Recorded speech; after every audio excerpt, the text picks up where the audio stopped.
Sa ibang balita, mariing kinukondena ni Vice President Sara Duterte ang nais ng Pangulong Bongbong Marcos Jr. na muling bigyan ng amnestiya ang mga dating miyembro ng mga rebeldeng grupo. Ayon kay VP Sara, tutol siya dahil ito ang mga ugat ng pagkamatay umano ng mga menor de edad, pulis, sundalo at maraming iba pa. Sinabi rin ni VP Sara ang kasunduan ng Pilipinas sa National Democratic Front ay maituturing na isang masamang gawain. Hinihikayat naman nito ang publiko na alalahanin ng mga nasawi sa madugong pag-atake ng NPA, CPP, NZF. At umaasa rin ito na ikokonsidera ng punong ehekutibo ang kapakanan ng komunidad na lumalaban sa rebelyon.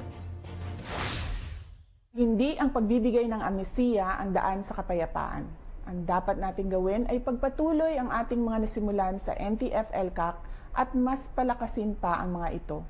Panalo na tayo, lumalaban na ang mga komunidad. We appeal to your power to review these proclamations and agreements.